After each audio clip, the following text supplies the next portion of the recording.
Chers amis, chers abonnés, vidéospectateurs, bonjour et bienvenue dans mon univers. Aujourd'hui, nous abordons la troisième partie de cette hors-série intitulée « Au-delà du concept d'obélisque Kemet ». L'ouvrage qui lui est dédié verra le jour sous peu de temps et j'espère que vous participerez massivement à sa publication. Alors, dans cette présentation, il sera question essentiellement de parler du second homographe au terme translittéré Tchen. Dans la vidéo précédente, nous avions vu que la broche ou obelos en langue grecque pouvait se traduire par tchochogne, c'est-à-dire pointer du doigt, ou en langue sérère par tochogne, c'est-à-dire le crachat, la salive, en tout cas une simple excrétion d'un liquide. Et pour valider cette hypothèse, nous avions fait appel à l'homographe de Tchen, qui est le terme blessé et particulièrement blessé à l'œil. En fait, on devrait traduire par frotter l'œil suite à la présence d'un corps étranger dans l'œil. Et dans ce cas, généralement, on se frotte l'œil pour provoquer l'écoulement de larmes pour nettoyer l'œil. Alors, ce geste de frotter l'œil se dit tant en sérère qu'en wolof par le terme tochogne. Des fois, on va entendre aussi tochogne. C'est juste une question de prononciation.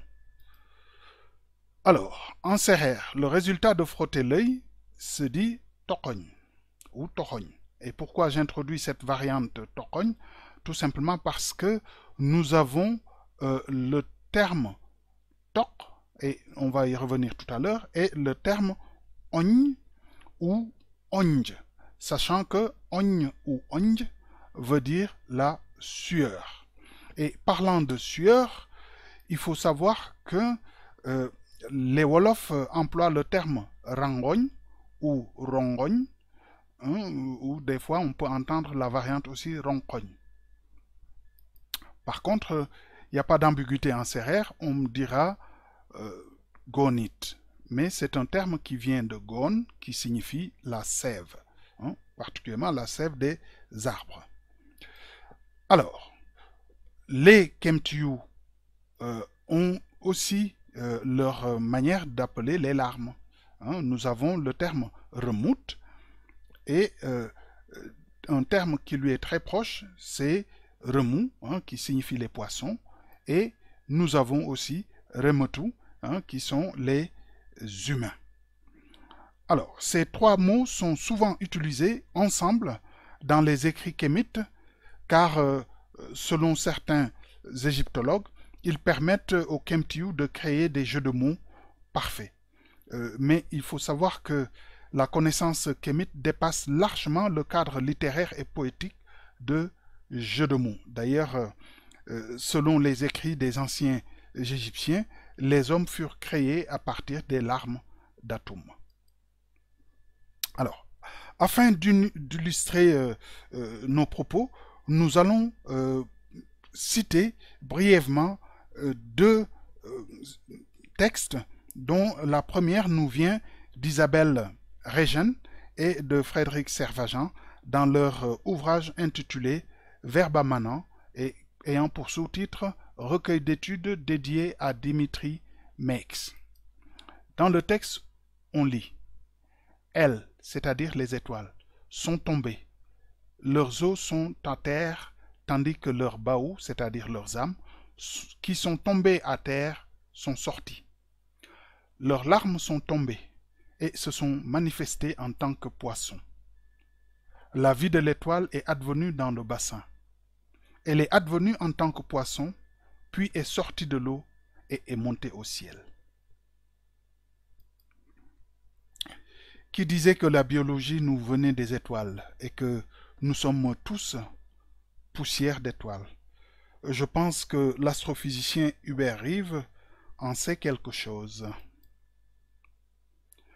Le second texte nous vient de la traduction du papyrus Salt 825, traduction faite par l'égyptologue belge Philippe Derchin, qui nous dit « Horus a pleuré. L'eau de son œil est tombée sur le sol. Elle a germé. C'est ainsi qu'a été créé l'oliban sec. Chou et Tefnout ont pleuré abondamment à propos de lui, c'est-à-dire Osiris. L'eau provenant des yeux est tombée sur le sol. Elle a germé, c'est ainsi qu'a été créée la racine de Terebench. Puis, Ré a pleuré de nouveau. L'eau de son œil est tombée sur le sol. Elle s'est transformée en abeille. Une fois façonnée et transformée en abeille, elle se déploya dans les fleurs de tous les arbres. Ainsi que cette cire est créée, alors que ce miel est créé de son eau. » Donc nous voyons bien que les termes utilisés ici ne sont que symboliques. Je veux parler des termes comme l'œil, le poisson ou les larmes. Donc ce n'est pas à prendre au sens littéral de leur signification usuelle. Alors, nous allons maintenant entrer dans le vif du sujet en commençant par consulter le traducteur en ligne, comme on l'a fait la fois dernière, ainsi que le dictionnaire Serrère anglais, pour avoir plus d'informations. Nous avions vu que l'obélisque, en anglais, donnait bien obéliscos en langue grecque, et en français un obélisque.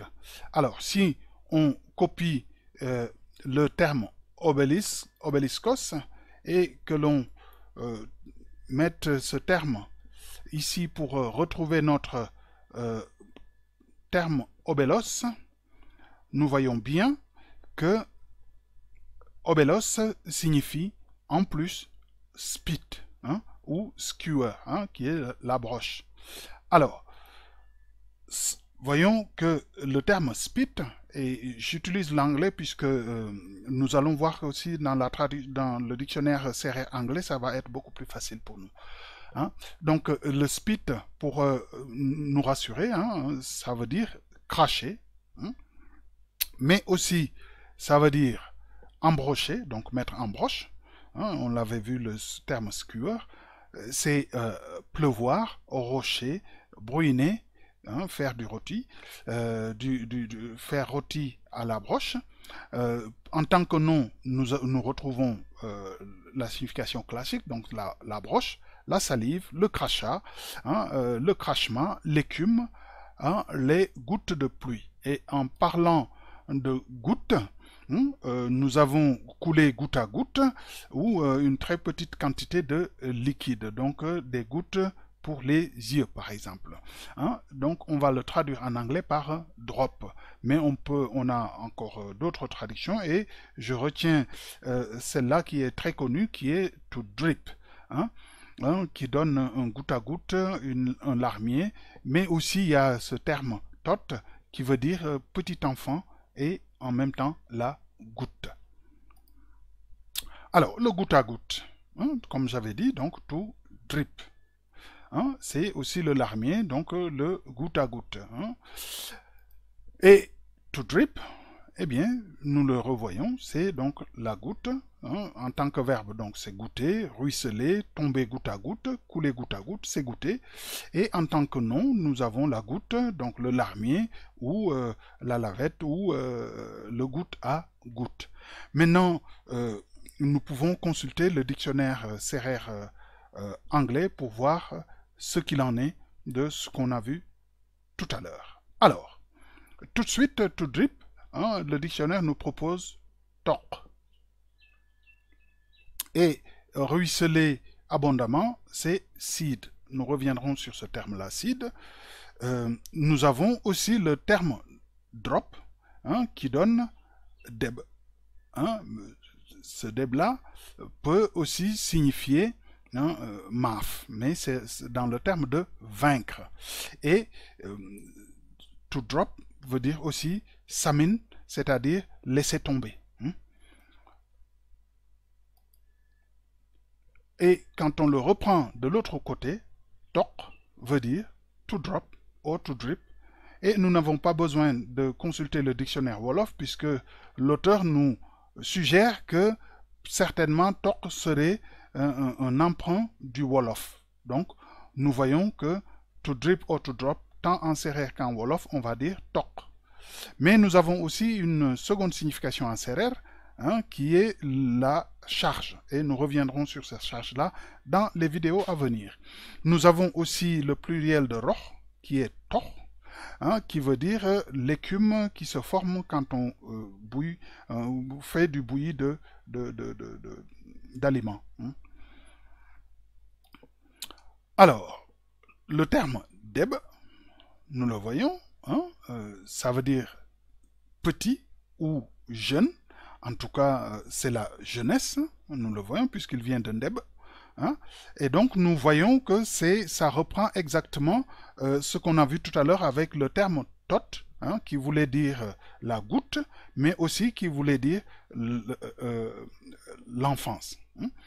Deb, encore une fois, va signifier to drop, donc jeter, laisser tomber, comme on l'a vu tout à l'heure, to throw, voilà, jeter, mais ça a une troisième signification, to rain, c'est-à-dire pleuvoir. Donc nous retrouvons toutes les significations de nos mots. Alors, pour finir, nous avons vu tout à l'heure seed, qui était to drip, mais c'est un terme polysémique et signifie les jumeaux. Dans les vidéos à venir, nous allons parler de la relation entre les obélisques et les jumeaux, et dans ce cas-là, ce terme-là nous sera très utile. Maintenant, nous pouvons retourner dans notre présentation pour continuer. Alors,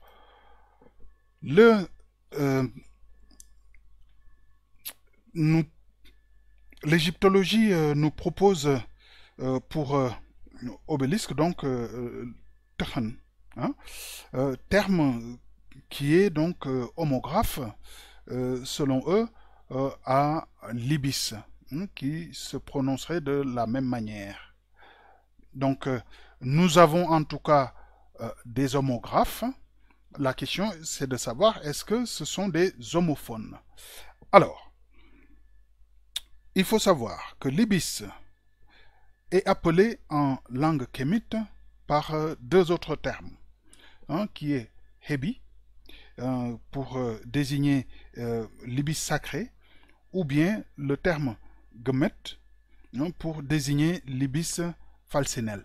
Alors, je puis vous dire tout de suite qu'il s'agit du calao à bec rouge, comme l'a si bien identifié le chercheur et frère d'Ibon Barimbok. Alors, nous y reviendrons tout à l'heure, et pour le moment, nous pouvons récapituler ce qu'on a appris avec nos dictionnaires et nos traducteurs en ligne, que nous voyons ici. Bien évidemment, dans ce cas-là, nous avons à prononcer tekhen par tok.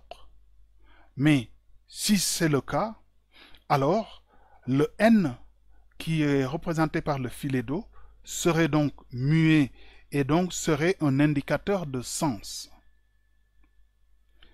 À moins de dire que dans ce cas-là, il faut chercher un autre terme qui est tokn, et dans ce cas-là, nous retrouvons la même signification. Donc la grande question, c'est comment je vais m'assurer de cette bonne traduction ou translittération. Alors, la vedette du jour est là. C'est le Tocus erythrorhynchus. Alors, il faut savoir que le terme erythrorhynchus se dit d'un oiseau qui a un bec rouge. Donc, le terme pour désigner le calao est le tocus. Alors, quand on enlève le suffixe latin us, il nous reste toc, que nous retrouvons tout à l'heure peut-être c'est ça le véritable nom. Alors, comment je vais m'en assurer? Eh bien, en Wolof, le kalao à bec rouge se dit tok.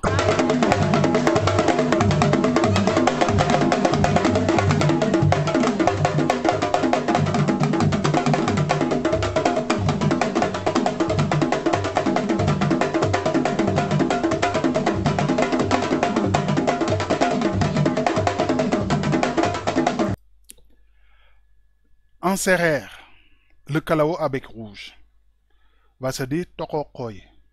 Mais c'est un terme qui est composé. Et nous allons voir que, en fait, nous parlons de la même chose.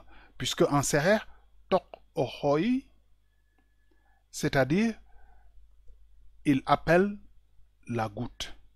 On peut dire tokokoye, c'est-à-dire, il est appelé la goutte. Ou on peut dire aussi tokokoy, c'est-à-dire, voici la goutte. Donc, vous voyez que ce terme-là, bien que composé, en fait, c'est une phrase pour désigner le terme tok. Et si vous ne pouvez pas prendre tok comme étant token, eh bien, le Wolof nous dit, l'outil qui sert à égoutter s'appelle token. À vous maintenant de me dire comment on va vocaliser. Alors, quelques observations importantes avant de continuer. Alors, les kémites vont dire couler goutte à goutte. Ils vont utiliser le terme sab. Il faut savoir que ce terme-là est homophone au nom du chacal en langue kémite. Et le sérère va appeler le chacal boh à kop, c'est-à-dire le chien de brousse, le chien de forêt. Les Wolofs vont utiliser deux termes, til, ou bien ils vont traduire exactement le terme sérère, khaj et al, c'est-à-dire le chien de brousse. Alors, il faut savoir que le léopard en sérère va se dire yah al. Et on voit bien que khaj et yah sont inversés. Et donc, c'est le même mot, seulement c'est inversé. Et nous allons voir tout à l'heure pourquoi. Puisque quand on parle du léopard, le Wolof, il va utiliser le terme seg. Mais le terme seg veut dire filtrer. Eh bien, c'est exactement ce que nous cherchons. Couler goutte à goutte. Donc, le chacal est filtré, c'est la même chose que le léopard. Et nous allons voir tout à l'heure pourquoi ces canidés-là sont liés à l'effet de couler goutte à goutte. Alors, le terme kémite, sab, veut dire aussi tacheter. Et nous comprenons bien pourquoi c'est tacheté au niveau de la peau de chacal ou de léopard. C'est comme si on avait fait des trous pour pouvoir laisser passer quelque chose, donc pour filtrer. Alors, le Wolof va utiliser le terme gak-gak pour traduire tacheter. Et il faut voir cette forme grammaticale, hein, gak et le radical, et on va le multiplier, on va le doubler pour trouver le substantif, gak-gak. Et pourquoi j'en parle et j'insiste là-dessus, mais c'est parce que en langue kémite, couler goutte à goutte va utiliser la même structure grammaticale, tchef-tchef ou def-def. Vous voyez, ce n'est pas un hasard. En plus de cela, la goutte va se dire def-def. Couler goutte à goutte.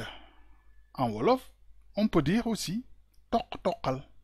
Vous voyez que cette même structure nous revient. Donc, il y a quelque chose qui se passe entre ces deux langues. Alors, le troisième, c'est que le troisième terme pour traduire couler goutte à goutte se dit neni en langue kémite.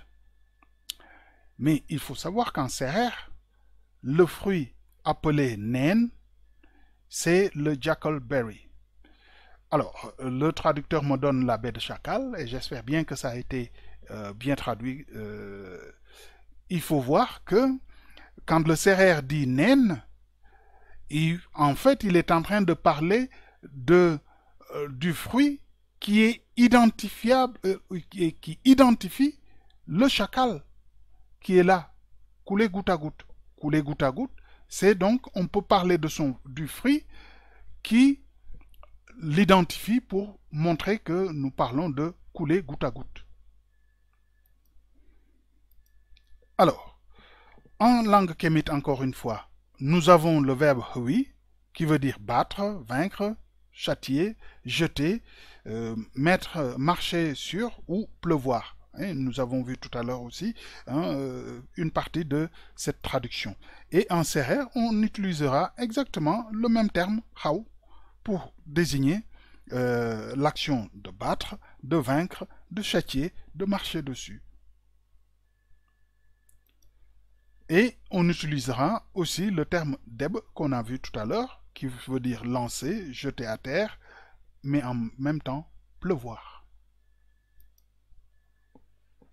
En conclusion, je vais vous poser la question suivante. Allons-nous vocaliser par tok ou par token ou par tokhon? À vous de répondre. Pour l'instant, si vous voulez savoir pourquoi les obélisques sont des rayons de soleil pétrifiés et comment ce symbolisme a été entretenu jusqu'à nos jours, alors suivez les autres parties à venir. Pour l'instant, je vous remercie pour votre soutien et vous donne rendez-vous à la partie 4. Partagez.